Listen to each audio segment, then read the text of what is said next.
Okay. Hi, Barbara. I'm so happy to have you here. How are you doing today? Oh, fine, and I'm happy to be here. Great. Well, last time you were here, we talked a lot about your own experiences and those of your clients with extraterrestrials. And we got into lots of good other topics. We were talking right before we started about auras. And one thing that I had on my list for that last discussion that we didn't get to was hybrids. So I've actually had Jacqueline Smith on the podcast previously, Right, who is a hybrid. And I right. know that you know Jacqueline because you co-authored the book Meet the Hybrids, and she was featured in that book. That's an amazing book. I learned so much. It was a very activating book. I remember reading it on a plane and just feeling like, whoa, there's just like lots happening energetically as I'm reading this book. Um, so, but the book explores the lived experiences of 8 people who understand themselves to be part human and part ET. And this may be a new concept for people. So, can we start with just you telling us about this phenomenon? Okay. Well, there's really a lot to tell, and I think it is extremely interesting and extremely beneficial, actually, to them and to the rest of us humans. So there are many different types of hybridization programs going on in the universe. In other words, one species of extraterrestrials will do a hybridization program with another species of extraterrestrials. So that what we think of or what we hear of as different races of beings out in space on various planets, um, maybe many of them are mixtures also, have been hybridized. And there do seem to be a, a number of major types that we humans get to experience, or some humans do anyway, and any of us humans can hear about from other people who know more about this.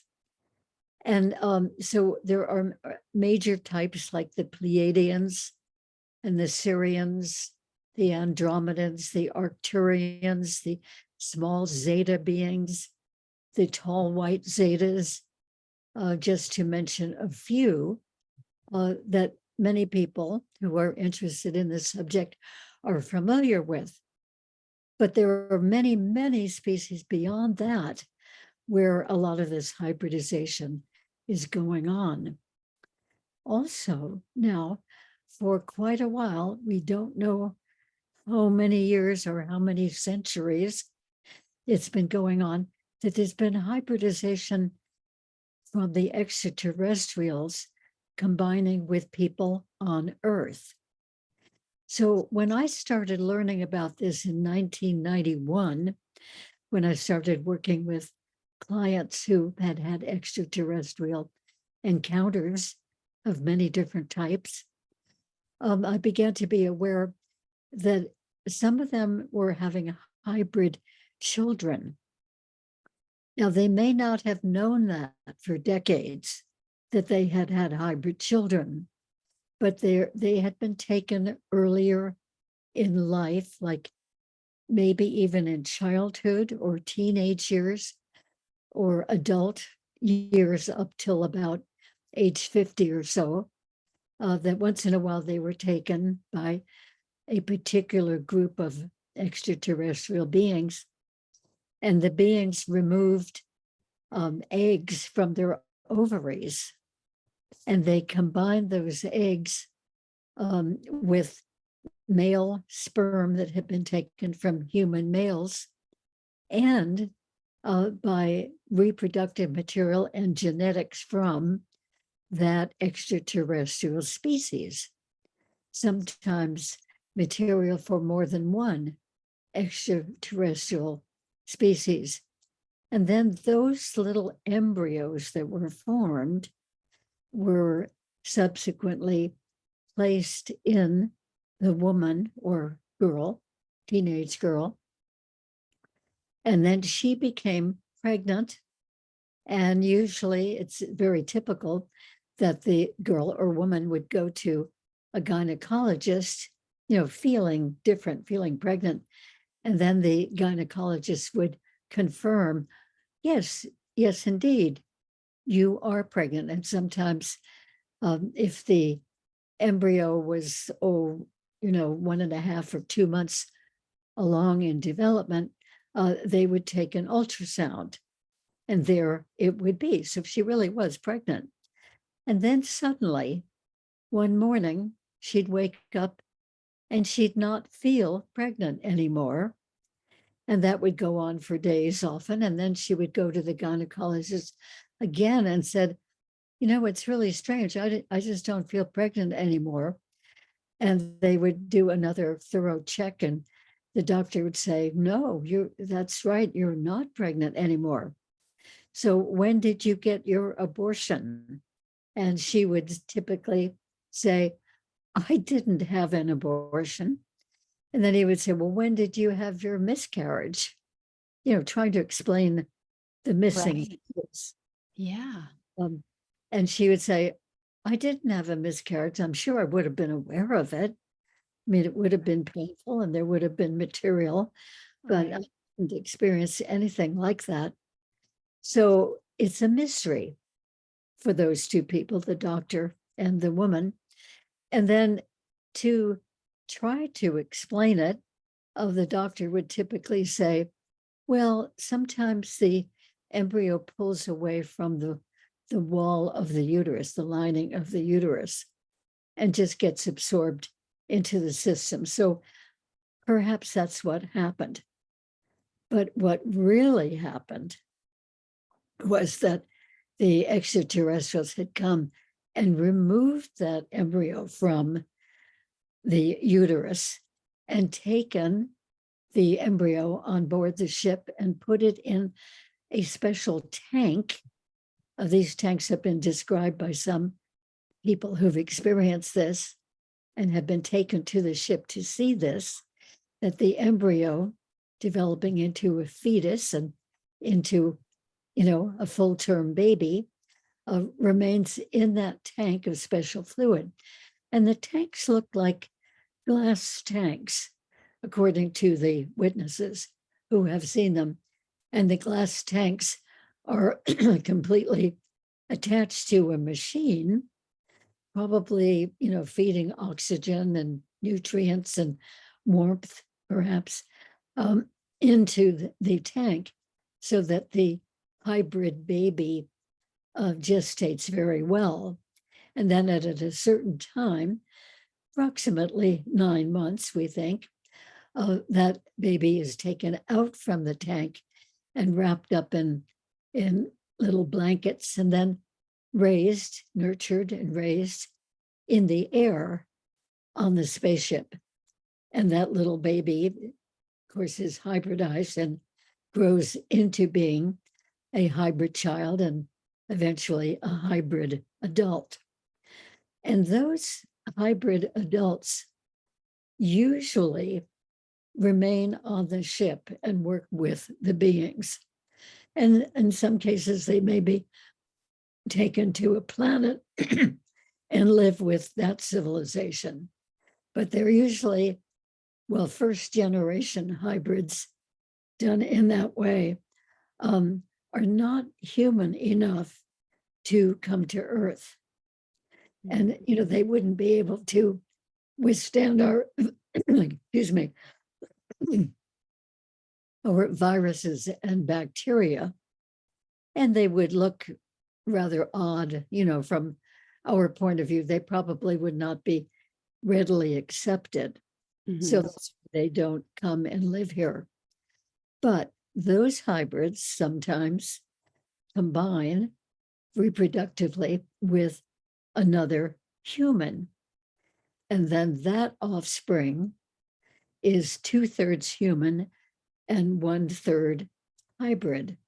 And that hybrid probably would remain on the ship or on another planet too, not being quite human enough to really cope with being here and to be accepted here. So that hybrid, being 2/3 human and 1/3 extraterrestrial, might combine with yet another human. So you see the percentage of human is increasing. Increasing. Yeah. So that hybrid would have a better chance of surviving here if that hybrid came to live on Earth. So anyway, there have been many reasons given for hybridization, given by the extraterrestrials to many of my clients, as we have found out in the several thousand regressions that I have done to people's extraterrestrial experiences. So sometimes these people who've had hybrid children and were not aware of it as it was happening, sometimes they are taken to visit the hybrid baby on the ship.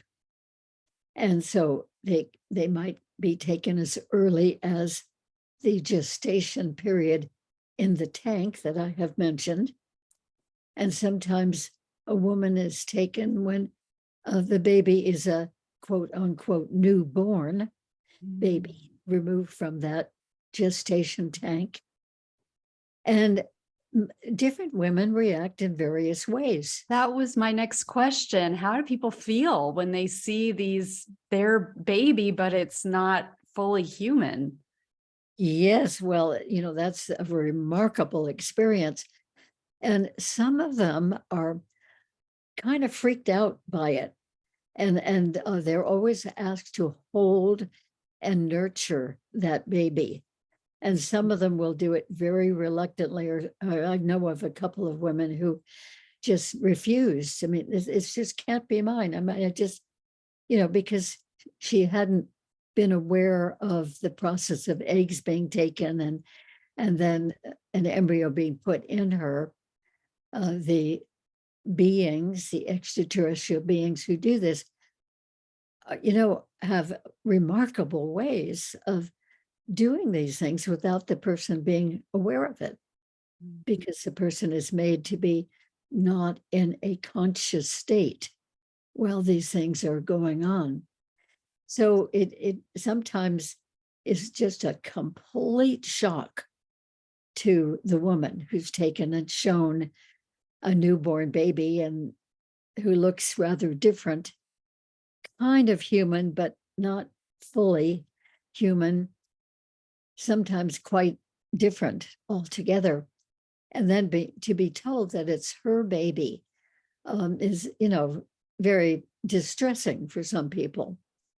However, that's only some people who experience this, because I have talked to and regressed many women who, well, they might be surprised that they've had this baby, and they might, however, remember that, oh yeah, I was pregnant for a couple of months a while ago, maybe a year or so ago.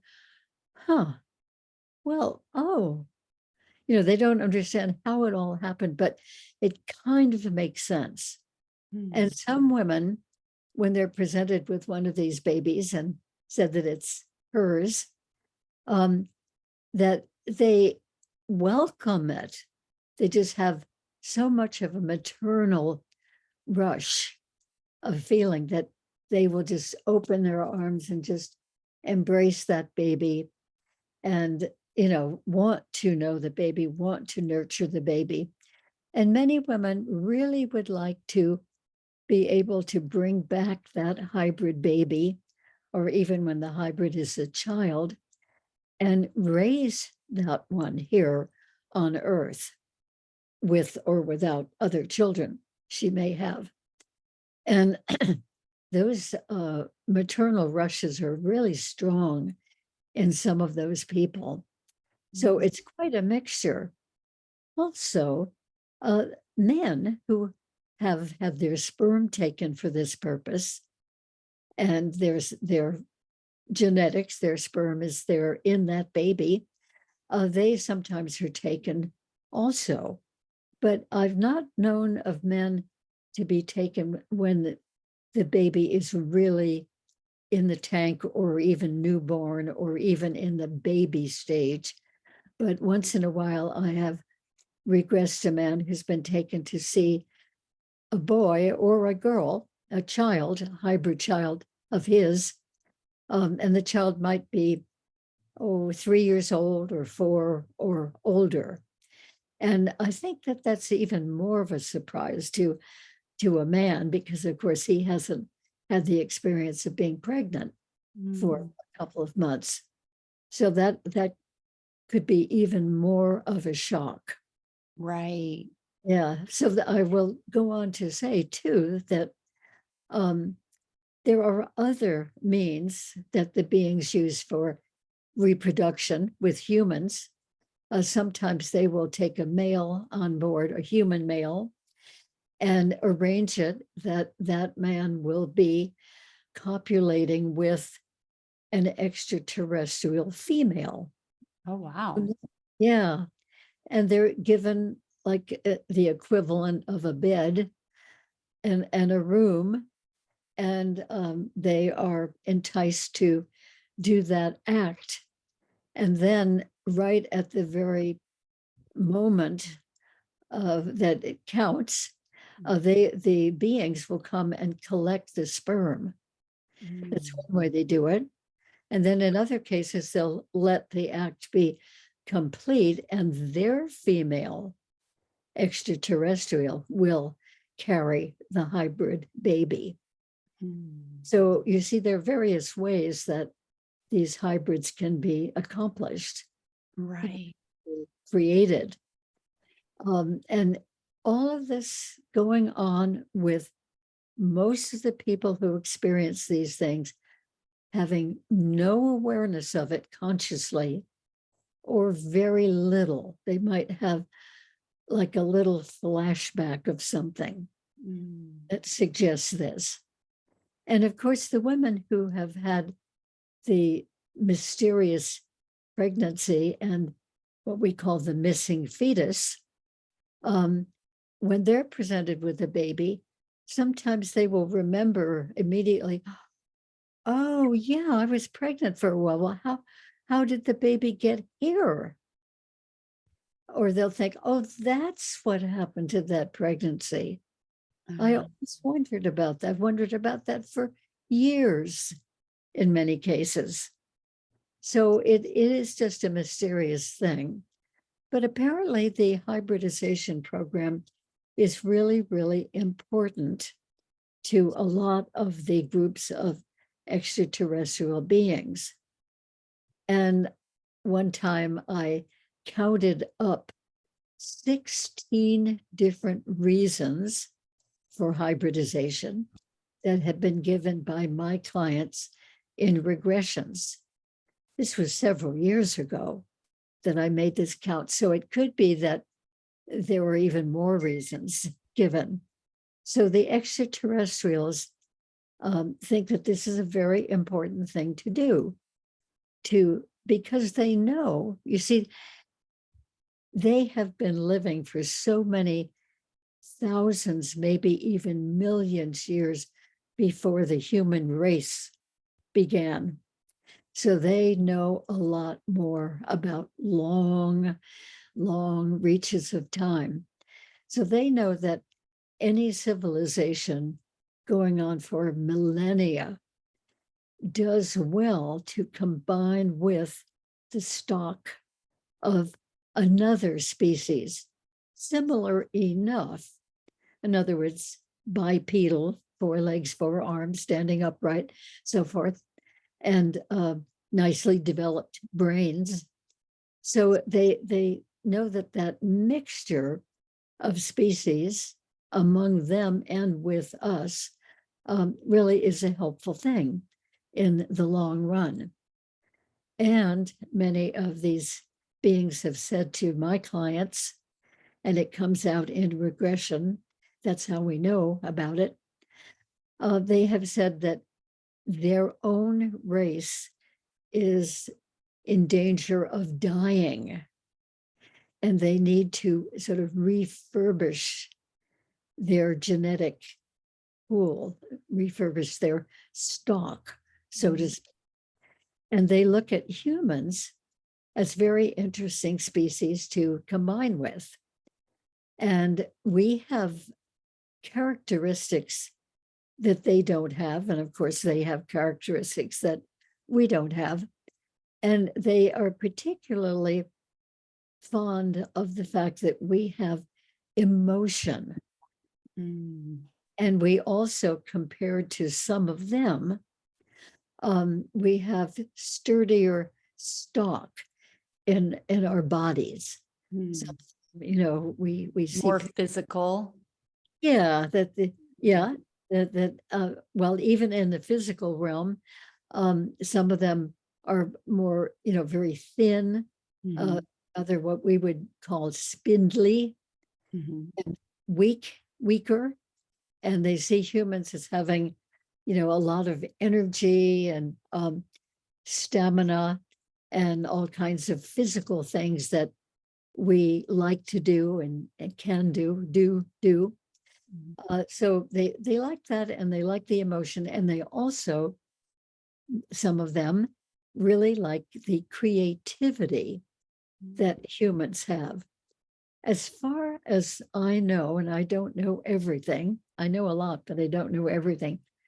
As far as I know, there are no other groups of beings that have all the art and the music and the dance of all the creative arts like we do. And they look at us from afar, but they look at us a lot, and they see all of this going on. And they see that life on Earth for humans is really, really interesting. In many cases, far more interesting than life on their own planet. So some of them would like to add all of that verve and enthusiasm and creativity, originality, to their gene pool by combining with us. But several different types have said that they really do need to combine with us because we are saving them from dying as a whole species. And then one of my clients asked, well, why are you dying? And the answer from the extraterrestrial was, well, because we have cloned for so many thousands of years that we've really lost the ability to reproduce naturally. It just atrophied, because of disuse. And another group of beings said, well, we have picked up too much radiation from all of the space travel that we've been doing for millennia. And that radiation has slowly but surely been degrading our bodies and making it difficult to reproduce. And they've given, a few other reasons too for their race petering out, so to speak. And they don't want their race to die completely. So they look to us for the genetic material that will help them to survive. Sometimes also, they will take something from a person other than reproductive. They will take something from the vein of a person, for instance, and whatever that substance is that they take from one of our brains, that substance, they say, helps their infants. Really? Yeah, like one lady I worked with several times in regression. She came one day after she woke up, and she had a straight line scar on her inner arm where the tissue is quite tender, on the inner forearm. And she had wondered about that scar. She had not had it the day before, but suddenly woke up and there it was. and it was closed nicely. It looked like it was healing up. And so we did a regression to that, to her receiving that scar. And it turned out that the being said, there is something in this particular vein in your arm. There is a substance in there, in that vein more than any other vein in your body, that is particularly helpful for saving the lives of our infants. Oh, interesting. So that would probably be the extraterrestrial infants, and maybe even the hybrid infants.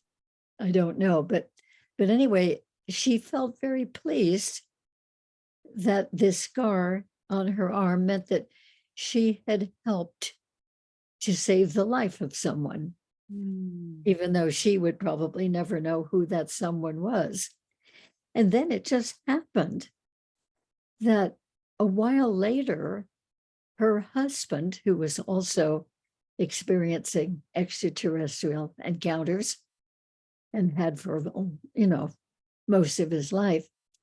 Anyway, he also had an identical white scar, about 2 inches long in each case, just pure white on the skin of his left inner forearm.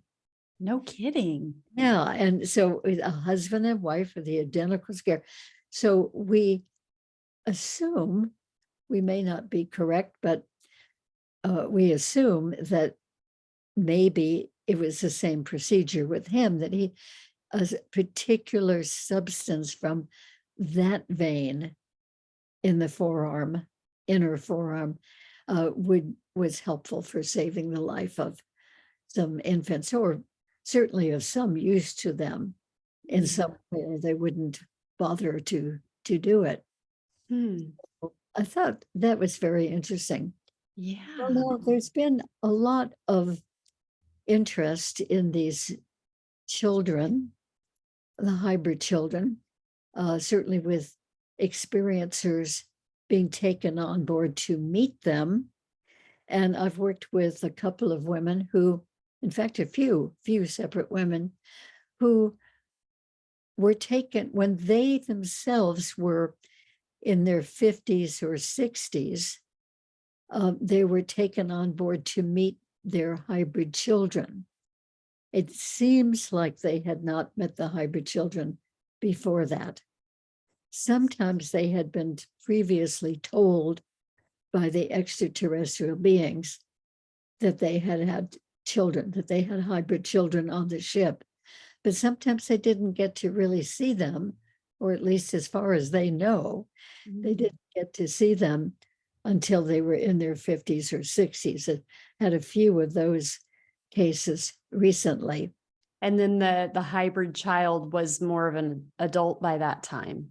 Yes, well, not yes, maybe like around 6, 8, 9. Oh, okay. Teenage years or early 20s. And so all of the above, depending on when the actual hybridization occurred. Right. And so it seems like they take eggs from little girls. Little girls are full of eggs in their ovaries. And sometimes they might be 3 or 4 years old. And in a couple of cases I've worked with, it seems like a whole bunch of eggs were removed and then put in storage. So that they wanted to create another hybrid, they would remove one of those eggs and use it for the hybridization and create a new being, a new hybrid being. So some of the women who have had hybrid children are really, really extremely interested, not only in their own hybrid child or children, but in the whole phenomenon of hybrid children. And some of them have really wanted to form a community here on Earth, which would be a different kind of community than most of ours, different features in it. a community for these hybrid children on the spaceships to be brought to be able to live on Earth. So, of course, those children would have to have much more of a proportion of human in them than extraterrestrial in them in order to be able to survive here. So, as far as I know, there is no community that has actually happened yet that has been created or where hybrids are living, but it's still in the planning, apparently, according to some of these beings. There was a wonderful young woman named Bridget Nielsen. Yes. Yeah, I'm familiar with her. Yes, and she a wonderful, lovely young woman. And she had many, many extraterrestrial experiences and many hybrid children. She had been told at one point that she had 35 hybrid children. Wow. They were all living on the ship. And she just felt so loving about them and so inspired and so happy and appreciative that they actually arranged on one occasion, and we did a regression to this, to bring a ship down in a very rural area and in the daytime, and out of the ship came many of those 35 children. I'm not sure that she met every single one of the 35, but she met quite a sizable group of these hybrid children. The visit couldn't last too long because the hybrids would not be able to cope very well with our viruses and bacteria. So it was a short meeting, but a wonderful one. And so was she being regressed? Were you regressing her for that meeting, or was it an actual physical experience? It was an actual physical experience Wow. that she had had, and we did a regression to relive that experience so she could be very consciously aware of it. Oh, wow. So it had it happened like while she was sleeping? I mean, when it happened the first time? No, oh, well, when the children were, big group of her children were brought on In this that field? they got out and fields and rocks and things, and that was in the daytime, which is Wow. very good because then she could really see them. Yes, but then she couldn't quite Well, remember it. well, before the regression, she knew that something had happened that day, Okay. but she didn't really know exactly what it was. I see. That's very true of many experiencers. They Mhm. were aware that something happened during the night that was very unusual, or something happened during the day and they had a period of time missing, Mhm. be an hour, hour and a half, or 2 hours. Mhm. And then they came to, so to speak, wherever they had been when the experience started. Right, So right. Well, this is one of the things, a blank in there. Yeah. yeah, to fill in the blank. Right. This Mm. is one of the things that I was curious about your opinion too, in terms of like people, because when you're talking about regressing people and they're having these experiences, they're having these remembrances of being on a ship. Um, I wonder about if you hear about people who are in that sort of in between state between sleep, but they're still awake. And maybe I'll just put this in the first person. So there are times where I am trying to go to sleep, but I know I'm not asleep. I'm very aware of what's happening, but I'll start feeling like vibrations in my body, in sections of my body. So I may feel it like down at my from my knee to my foot, for example, and sometimes it moves. And it's a very distinct like vibration all through, but also contained. So it's not my whole body vibrating. Uh-huh. And because I have the background that I have where I love this kind of stuff, I'm like, oh, am I on a ship? And I'll like open my eyes and I'm like, nope, I'm in my room. but I'm definitely vibrating, And Right. so it makes me curious about, like, from a consciousness perspective, if it's like some sort of, I'm a part of me is experiencing something somewhere else, but my physical body, I still have that physical location in here on Earth. I don't know if that resonates, or if anything comes to mind with that. Yes, it does, definitely. Well, many people um, experience the beginning of a visit by the visitors, the extraterrestrials. Like, in other words, before they actually appear in the room, they may change the energy in the room. And sometimes that, I think often, that affects the physical body of the person who's going to be visited and removed for an experience.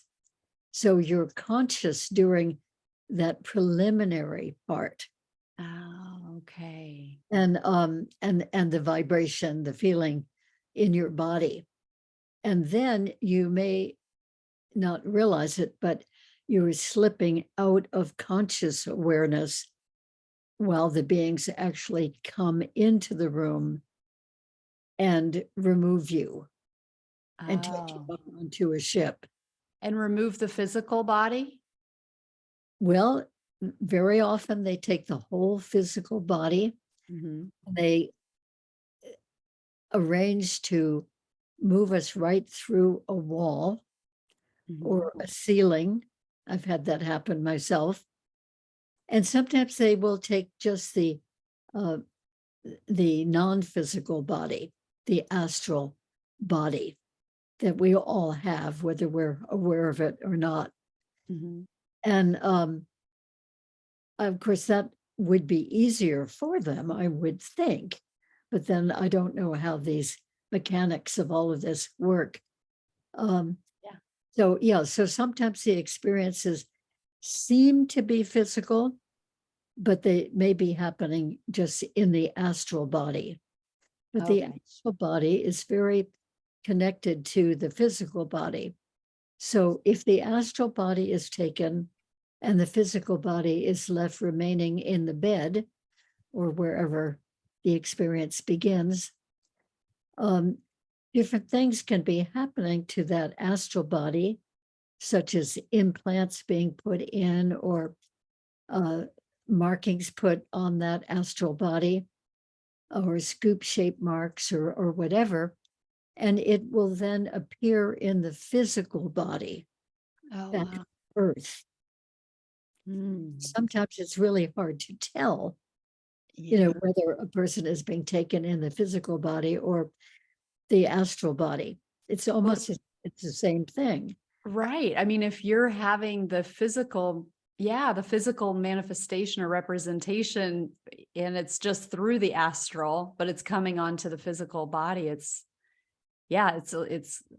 almost impossible to know, I guess, Right. without being Well, regressed. But many years ago, I think probably around 1979 or 80, not even thinking about or knowing about the existence of extraterrestrial beings. So completely from a worldly point of view. Yeah, it was the late 1970s. I went to a workshop and they pointed out that the aura of the body, the astral aspect of us, um, is the first area of us to feel illness of any kind. If we're going to get ill, if we're coming down with a cold or something, it will resonate in the astral energetic body outside of our physical body before we feel it on the inside, on the physical part of the body. And also, in that same workshop, we were not only learning to detect the feeling of the energy field around a body and a head, but we were being taught to heal, to send healing energy into the aura because that would affect the physical body. Right. So when all of this more than a decade later came up in my awareness about extraterrestrial beings removing people and doing various processes, that all made sense to me, that it would be possible to take the astral body of the person and do various things with that and return it to the person. And what you would see and feel and detect would be in the physical body. Mm. I mean, so I think how wonderful that I learned that other part Yes. way before I ever even knew there was such a thing as extraterrestrial beings. Right. Yeah. Yeah. It's like this big mosaic or this big puzzle that where the pieces come in and Yeah. make sense of different things at different times. That's beautiful. Yes. In fact, Yeah. I think my whole evolvement with this phenomenon of extraterrestrial beings interacting with human beings, that has just come piece by piece, chunk by chunk of realization. And now it everything in my perception, everything fits together Mm. about all of this. So I want to be sure to mention the other kind of hybrids. Yes, We please. talked about the hybrids so far that remain on the ship or on another planet and do not really have the ability to come here and live on Earth. But there's another hybrid program, which I think is absolutely wonderful. And that is that a number of the different kinds of beings will create a hybrid in a whole different way than I have been describing. In other words, they will choose a human woman and a human man who's often the husband of that woman, but not necessarily. Anyway, they will like the genetics of these two people, the man and the woman, and they will take eggs from the woman, or maybe they already have eggs from an earlier time of this woman, and they will take sperm from the man and they will combine them into an embryo. And as they're doing that, they are adding their extraterrestrial genetics. In other words, they are creating a hybrid embryo. Mm. And then after that's done, they will visit the woman and implant that hybridized embryo in her uterus. And she will develop that. She will gestate it for the full term and give birth here on Earth the way that we all do, assuming on her part that this is a regular human baby, usually not knowing that that baby has already been hybridized.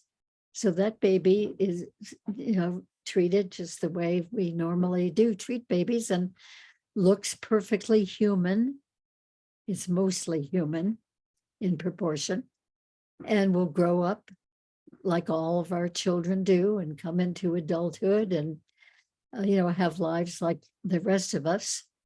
Um, but they do feel different, and I will go into that in a moment. So the other way that this hybridization is happening that I know of is that a woman will already be pregnant, the regular, normal way that we human beings do that. Mhm. And around the 5th or 6th month of the pregnancy, she is taken by the beings and they will inject in her some fluid which contains their genetics. And so they feel around the abdomen, the pregnant abdomen of the woman, and then they feel over the uterus and they feel the fetus through the uterus They're very sensitive fingers that can detect these things. And then they inject, like a hypodermic needle, inject their genetics into the fetus in the womb. So that's how that one gets hybridized. And then when that fetus is full term and is born, he or she is already hybridized. So these babies are sometimes female and sometimes they're male. And I know some of each gender, and they're really, really wonderful beings, wonderful human beings who have a good proportion of extraterrestrial genetics in them. So anyway, these children are treated like everybody else. They look perfectly normal human children, and they go through school and have all the experiences that the rest of us do. But through it all, they say they always feel different than everybody else. They feel different somehow, even than their own families. And very typically, they feel that their real, true family is not here. Their true family is out there in space.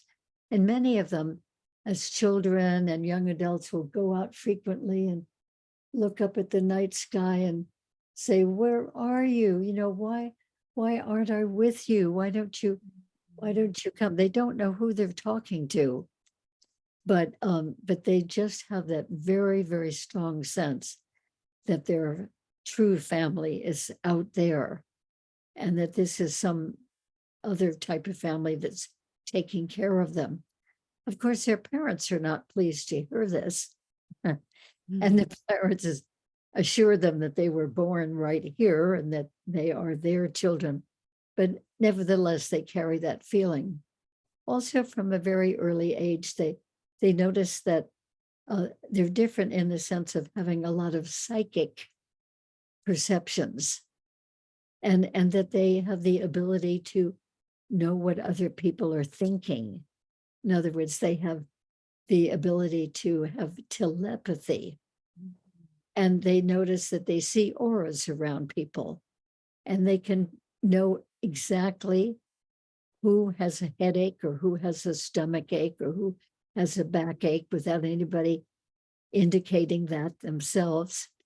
And they also notice that they have the ability to heal other people, to determine when a person has a malady, and they'll just go up to that person and hold the hand up, and all this energy will come out of the palm of the hand, and they will add healing energy to that person. So usually they're the only one in the family who has those abilities. They also can do things like move things with their minds, unless they're incredibly heavy things. And they can also pick up a watch or a piece of jewelry from somebody and close their eyes, and in a few moments know so many things about that person. In other words, psychometry ability. So they notice these differences, that they have these abilities which they feel are perfectly natural, but it doesn't seem like anybody else in their family or any of their friends or anybody they know have these abilities. So they wonder about that. And another common factor is that they are frequently visited by the extraterrestrial beings who gave them their genetics. In other words, it really is their family. Very often nowadays, they come to refer to those extraterrestrials as their star family, because they seem to come from the stars and they definitely feel like family. So when these beings come to these hybrids living here on Earth, the hybrids totally welcome them. They're joyful. There's no fear. They just totally welcome. "Oh, good, I'm home." That sort of feeling. "You are my true family. And so the reason for this hybridization program is that these beings who give their genetics to humans, they would really like to help the situation here in humanity. They care about the earth itself, and they want us to take good care of the earth. They want to inspire us to do what we need to do to take good care of the earth. And they also care very much about humanity itself. And they would love to be able to come here and help to raise the consciousness of humanity. But because they can't, the extraterrestrials who wish this, they cannot come here and live here on Earth. Again, they would not be accepted, and they would not be able to deal with our viruses and bacteria. They would not last very long if they did try to stay here. So the next best thing that they can do, and I think it makes perfect sense, the next thing they can do is to create these hybrid humans who are mostly human and will live here like the rest of us. And those hybrids will be doing the work that they would like to do. So it's all about improving humanity's consciousness, raising the consciousness of humanity, and helping humanity in a very decent way, non-threatening way, to know that there are many, many species of extremely intelligent beings out there in space that most of humanity has not really known about ever, as far as we know, through the ages. And it's time now, they say, for humanity to wake up, that we are part of this huge community of many, many, many, many races of beings. And many of them are very, very fine beings. Some of them are more renegade, more negatively oriented beings.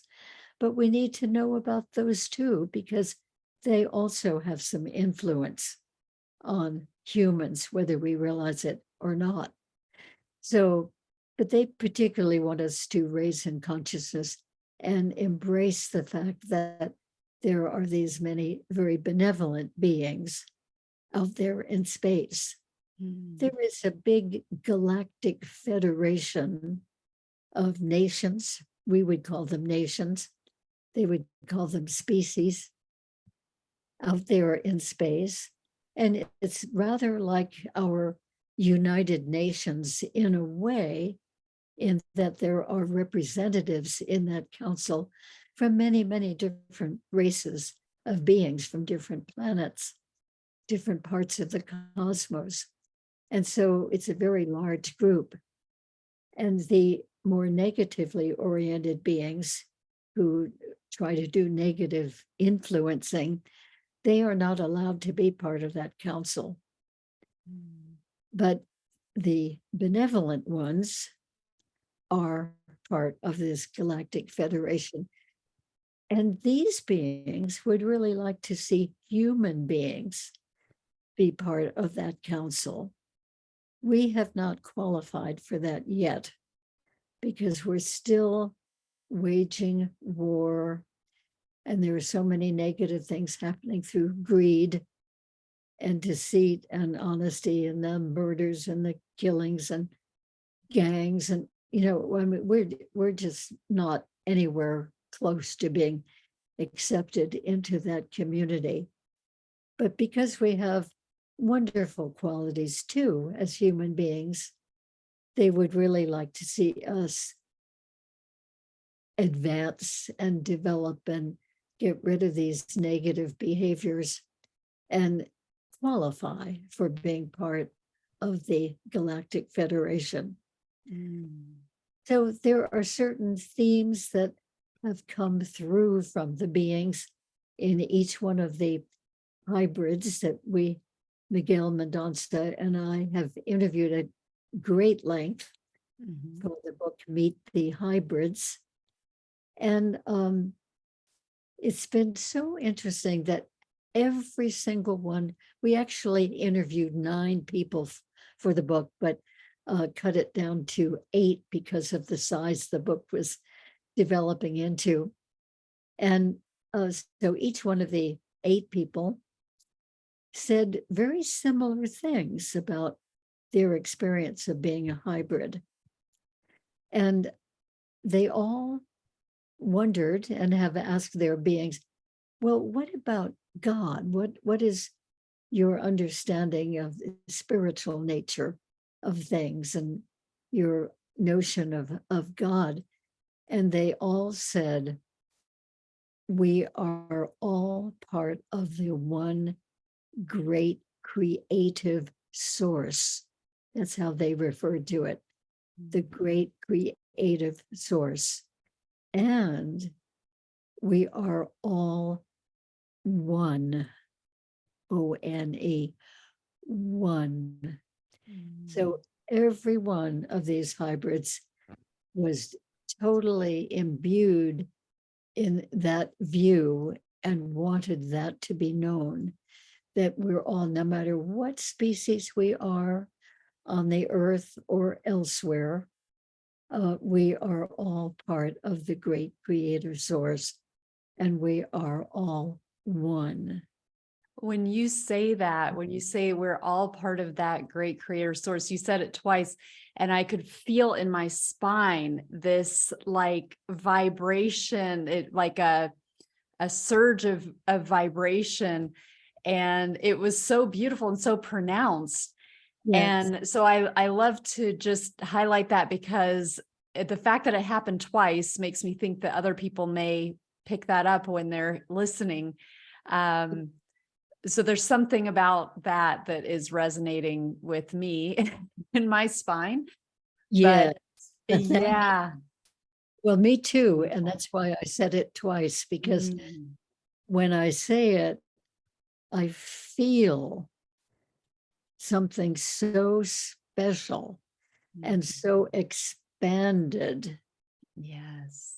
And, here on Earth, there is a tremendous amount of influence about our individuality in this country, United I was States. going to say, especially in America. Yeah.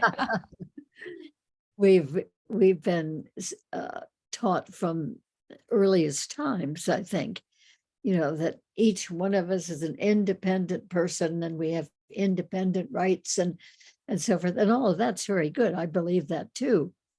But it has caused a separation in us, I think. And when you really think about it, there are different competing teams in all of the sports. The Olympics has the whole world competing against each other.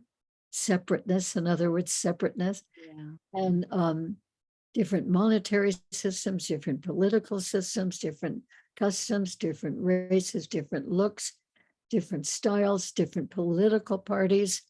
I mean, even in this country, it's always, whether it's election time or not, there's always that division. Yeah. Two main political parties. And people feel divided because of that very often. And nowadays, we're dealing with those who are taking the vaccine and believe thoroughly in that, and those who refuse to take the vaccines and believe thoroughly in that. So one example after the other of the divisiveness, the dividing us up that has happened, and not just in this country, but it's really in many other countries as well. So the beings know that causes problems, because one country against another country, or one political system against another political system, eventuates in war. And war is just so retrograde. It just, from my point of view, it always has been too, but especially from their point of view, that's not the way that you solve things. Right. And so they really want us to advance and to raise in consciousness. Also, they're very aware of the whole process of ascension, Mhm. which many people are aware is going on, ascension of each person in humanity and ascension of the earth itself. And ascending to a higher vibration where there will not be war and killings and murder and enmity in any way, and of the way that many of their civilizations have evolved. Many of them went through their thousands of years of wars also, and eventually evolved. And it's just so much better way to live with Mm, evolution, and they would like to see that for us yeah, to see that too. me too. Let's do that. Yes. So Mm. in your book, you also touch on in Meet the Hybrids, you talk about the there was at least one that was more of like a government hybridized program. Am I remembering that correctly? Yes, yes. Yes. Thea Crawford. Um, I'm Yeah. not telling tales out of school because she has been publicly talking about this too. Mhm. Yes, Cynthia's father was part of a special government program unknown to the public program, and they were experimenting to see if they could successfully create a hybrid being. And so they took the mother who had been given a drug to not be aware of what was going on. The father did this. Yeah, his wife, right? Yeah, right, his wife. Yeah. Wow. And but I mean, he was convinced this was a really worthy cause and Mm. something important to do. And then she was given an embryo that had been hybridized using his sperm. So he was the actual father of her, the mother's eggs and the father's sperm, and created the embryo and put that in the mother. And she carried that baby full term and gave birth to Cynthia, who lived her life as a hybrid. Also, after that impregnation into her womb, the mother conceived another baby. So actually, Cynthia had a twin sister, although the twin was just a regular human and Cynthia was a hybrid. And that hybrid sister was born a little bit after Cynthia was, because she was conceived after Cynthia had been placed as an embryo in the womb. So, Like days later, weeks later, or well, I think it was a couple of weeks later, but I'm not really? positive about that. Yeah, Wow. yeah. So, I mean, that was unusual, Mhm. but I don't think it was alarming. Um, I mean, everything, the mother and the baby were all right, Yeah. but Yeah. here she had this newborn Cynthia and then another one when she was just adjusting to that. Wow. Yeah. And those two girls were very different. Mhm. They were both girls, but they were very, very different personalities and never became really close the way that twins feel automatically extremely close and connected. That did not happen with those two girls. Mm. So Cynthia grew up to help many, many, many people who were having extraterrestrial encounters, and help many, many people who were hybrids or wondering if they were hybrids. She was one person who introduced several hybrids to me, and including Jacqueline Smith, whom I Mm. already knew, but I didn't know she was a hybrid All right. until Cynthia pointed that out. Um, anyway, she's helped so many people who've been having experiences with the other beings. And she's been a good channel in a sense for the beings, because she made many, many sculptures of the different types of beings. And she would kind of go into a meditative state with the clay in her hands, and she would channel the directions from the beings of how to make their being, what their being looked like, and what color. She painted them too, and what color their skin was, and what color their eyes were, and what color their clothing was that they typically wore. So she kept helping to sort of bring them more into our awareness. Unfortunately, she did pass away a couple of years ago. Oh. It was just shortly before the COVID, but Mm. it was nothing to do with COVID. She had a tumor in her brain. But she, as she was getting close to the end of her life, she was quite peaceful and even cheerful about it, because she had been promised by her beings, whom she had come to love very much, that she would be working even more effectively with them after she would leave her physical life. Mm. And she has communicated with Jacqueline and a couple of the other hybrids who've reported it to me. And she is very, very happy being with the other beings. Oh, wow. So that raises another aspect here that I would like to mention, is that there are many, many humans, including her, including Jacqueline, including me, who have discovered that we have had many past lives as some of these other species, one Mm. at a time, of course. And I think that that's true of many human beings, maybe all, I don't know, but at least many, that they have in previous incarnations, they had a series of lifetimes as various extraterrestrial beings. And yet in this lifetime, we have been so separated from that idea until quite recently, relatively recently.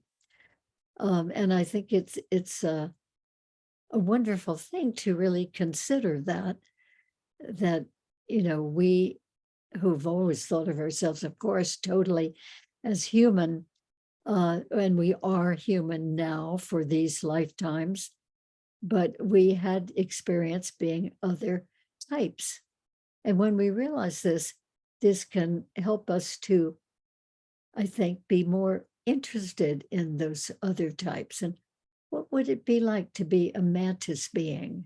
What Mm. would it be like to be an Arcturian or an Andromedon or a Pleiadian or a Syrian, and so on? What would it be like even to be a short gray Zeta being? The experience would be totally different. And in the regression work I have done since 1991, I have had a few people who have gone into regressions in which they were a previous type of being, another type of being, which we would call extraterrestrial. And that's been very interesting. With one woman, there were 4 different species of extraterrestrials that she had been. Wow. We did regressions to. And it was extremely interesting to see the differences, particularly in their consciousness, Mm. going from heart, hive mind, group mind, in one case, to being in another series of incarnations where she was a being, and it was almost completely group mind, and her soul decided, no, that's not, I don't want to go there completely. I Mm. don't want to be completely group mind. I want some individuality. So In the next incarnation, she was a different in extraterrestrial species where they did have much more individual consciousness. And in that incarnation, she was taught healing and apparently became quite a good healing, even a healer of abducted human beings. Really? Yeah, that came up in one regression. She found herself as an extraterrestrial as she looked down with similar types of beings around her. They were standing around a medical type table, and she was being taught how to heal that abducted human male. Wow. Yeah. And she really embraced the process of healing.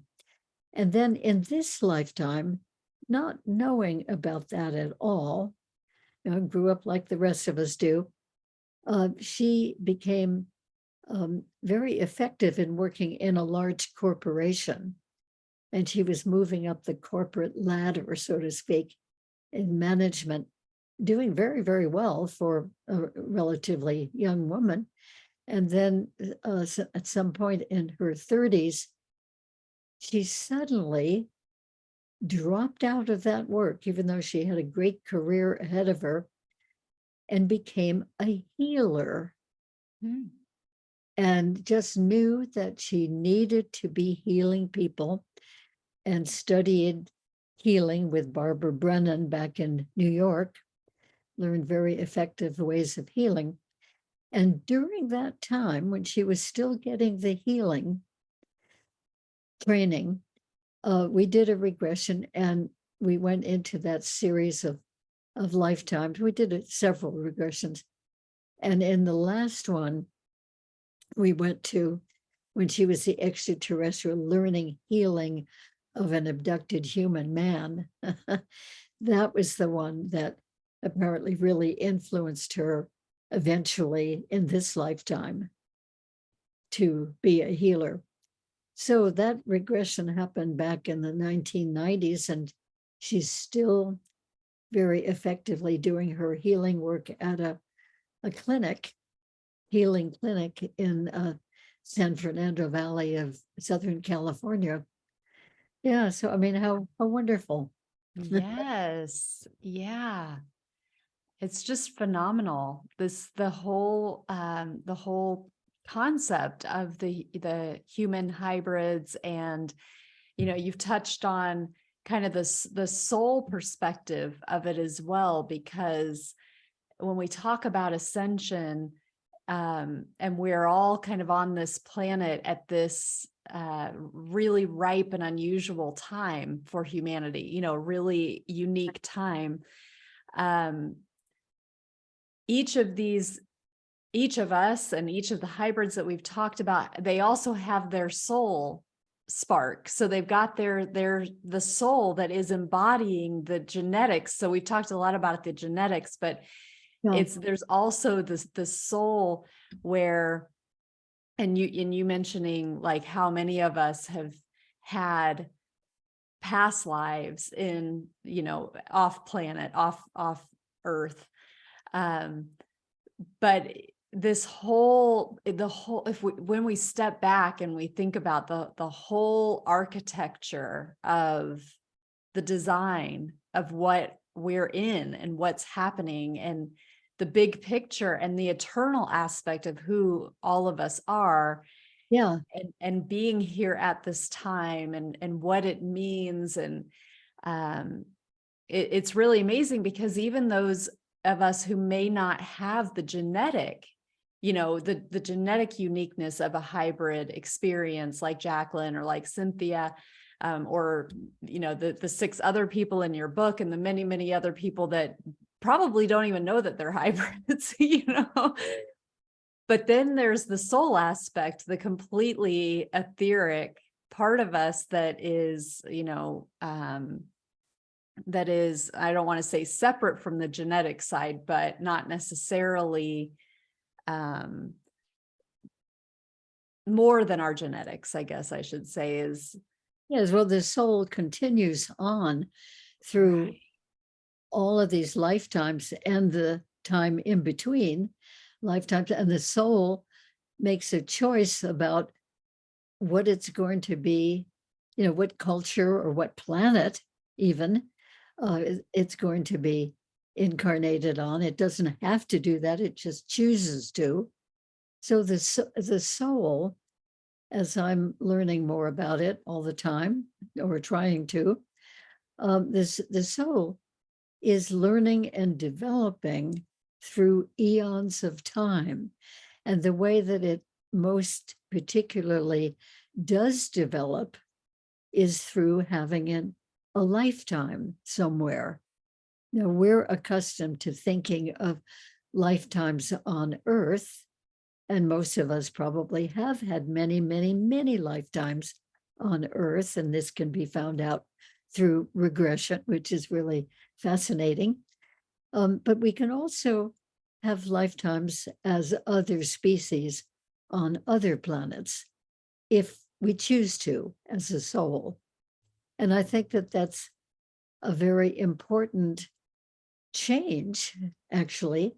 I mean, like to go from, for you and I to go from being a human for probably many lifetimes to being a different species on a different planet, that's a huge step.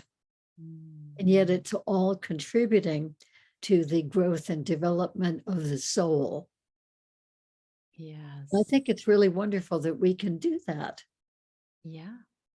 Yeah. Right. Right.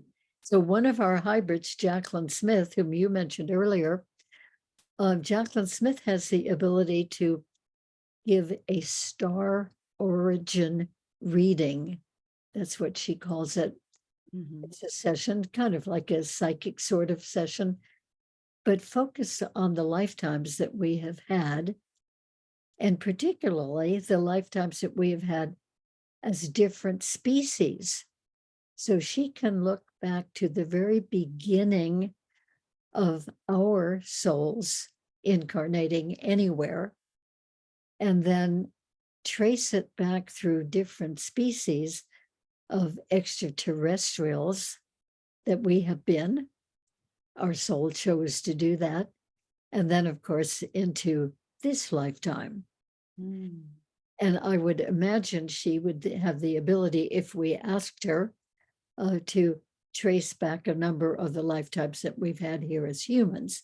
But her focus is, her unique focus is mostly on previous lifetimes that we've had as other extraterrestrial species. Yes.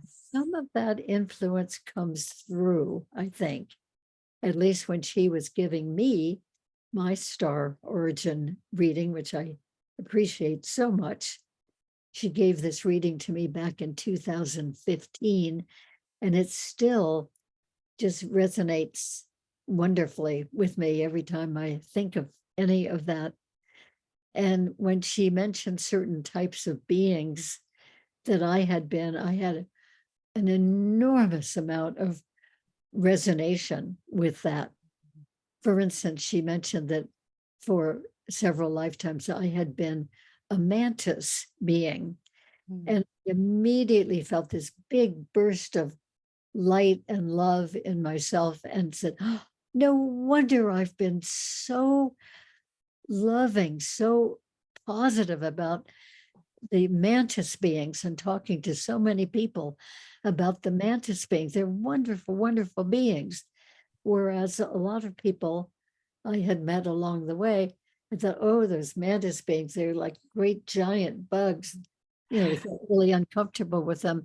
And I've always felt very, very open and welcoming and loving about Mm. them. And the same with the watery, the beings on a watery planet that are similar in a way to our dolphin beings. And when she mentioned that, I immediately thought, oh, no wonder it was so important for me to go to Hawaii 5 years in a row and swim out in the deep ocean with dolphins. That was something I just had to do. had to do and did do, and so forth. So sometimes people have a sort of a resonation or a recognition of a particular extraterrestrial species. And it could be that they had maybe long ago, but could have been one of those members of that species also. Yeah. Just don't remember.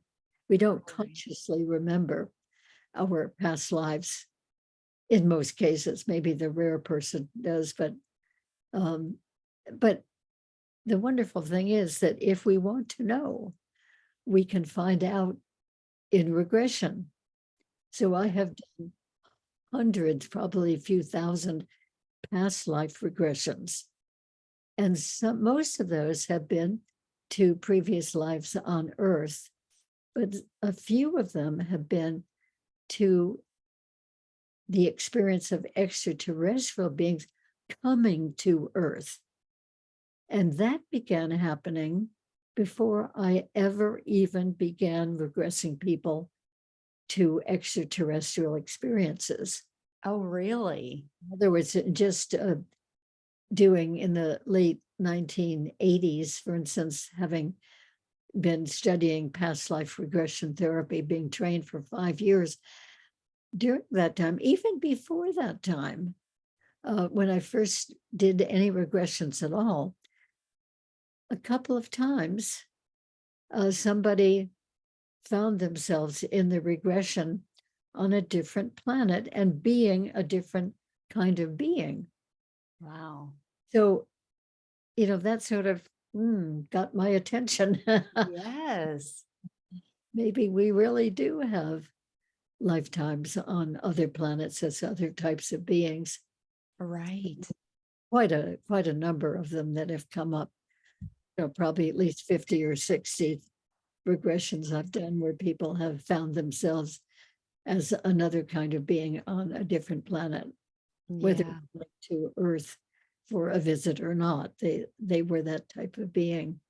Wow. We are all so much more than we think we are. Yes. I think that is fascinating. And I think our whole culture, just narrows us down to focusing on being a human and being here on Earth. And that's what we are. And we are that, and we're so much more, Yeah. so Yeah. much more as a soul, having many different kinds of experiences. And this is just one of them. Right.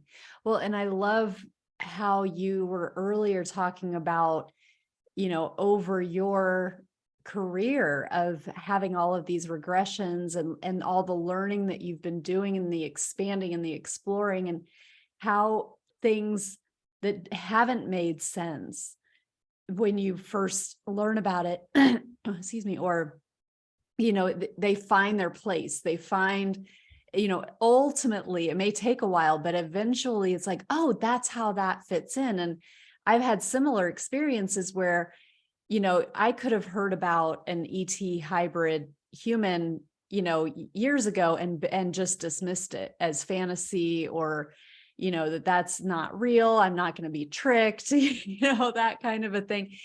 And it's an evolution. It's like something that I had in, and I don't actually remember hearing about that in the past.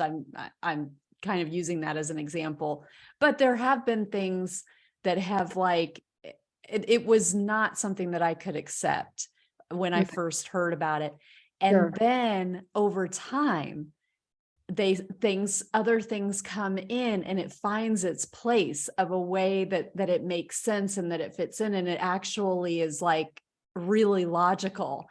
Yeah. And so that's just something that I encourage people who might be listening who, a lot of the things that we've touched on may be kind of new territory, maybe something that sounds a little fantastical when you're just getting exposed to it. So just to kind of hold it with an openness and a curiosity and just see what kind of comes in over time that where it can help to build out a new understanding, because like you say, we live in this culture, not just culture. I mean, this whole experience for now is I feel that the veil is very thick, in our human experience. It's not, Yeah. when you talked about the Galactic Federation, it's like, yes, we have the war thing, and we just have the consciousness of like, so many people don't even know that there is, or accept that there is life outside of Earth, and that's, I don't know what the percentage is on the planet, but I can imagine that as a human species, we would have to have enough of a consciousness, perhaps, that accepts that and has experience with it to be able to be represented in the Galactic Federation. But Yeah. so I love to encourage people to just kind of, let the new things come in and hold them and keep space for them, and then just like see how things come to fill out the missing pieces, because it's how it works for all of us. And I think you stated it really beautifully early on about how that's happened for you. Yes, and I so much appreciate your emphasizing all that. And there's another aspect maybe we could talk about another time if you'd be interested, and that's the aspect of walk-ins. Oh, yes. I just had Sheila Seppi. I Yes, would who love to talk about that another wonderful. time. Yeah, Yeah, I just released it on Thursday. So, good. Did she talk about being a walk-in? yes. Oh, great. Yeah. Yes, yes. Yeah. And I know you wrote the foreword for her book, which was a beautiful book. And I Yes. regressed her a couple of times, and yeah, she's a wonderful woman, and she's such a dazzling example of a walk-in who came here to do a mission and is doing it Hmm. with her Wish Alliance and her Conscious Awakening Network and Yes. all the people that she's bringing out into the light, shall we say, to talk about their spiritual perspective on things. I mean, Yeah. she's absolutely doing fantastic work. Yes. And she I love, bypassed all the things of, being born on Earth and being a baby and a toddler and a young school child and going through teenage difficulties, and bypassed all that by walking into the body of, with permission, total agreement, a body of a woman who was, an adult, Mhm. and so she could carry on the work of being adult, the work that Right. original woman wasn't doing, but she, coming from somewhere else, a higher plane, wanted to be doing here and is doing here and doing it delightfully. Right. It's just amazing what a shining example she is of being a walk-in. Absolutely. Yeah, she made a comment about saying something to her guides or her team, about, okay, and then after this, can I have a little break? And they were like, what do you think you came here to do? You're not on vacation. No. You're- I know. She and they have a sense of humor. Yes. She Yeah. she really is here. It's Yeah. amazing to me what she accomplishes Yes. with such goodwill, Yes. good humor, high energy, clear vision. I mean, she's just like 50 of us wrapped into one. Yes. Yeah. Yeah. Yeah. I would love to explore that with you. Let's do that. And I'll be so excited to have you back. We're recording this on New Year's Eve. And this is like such an honor to close out 2022 with you. And then, yay, we already know that in 2023, we'll get together and we'll explore walk-ins and Okay. dive into that area of consciousness. Yes. Yes. It's Absolutely. all expanding of our awareness. And, Right. when we get bogged down with little annoyances and little problems, as we all do, it's wonderful to just step back and think, oh, wow, It's such a huge picture of reality. My little problem right now is bothering me, but it is just nothing compared to the totality of reality going on. Well said. Yes. May we all have that perspective as we hit the challenges that feel insurmountable that we all go through. It really Yeah. helps to keep that in mind for sure. Yes, right. Well, Kara, it's wonderful to be with you. I just love your openness and your shiningness. You are a shining being. Oh, thank you so much, Barbara. Really, it's just such an honor to be with you. And I thank you so much for all the work that you do to help individuals to experience themselves in such a grander way. And then also just the educational outreach that you do through interviews like this so that we can all get a bigger idea of reality. And it's just so beautiful and vital. Thank you. Great. Wonderful. Thanks so much for being here. You are welcome.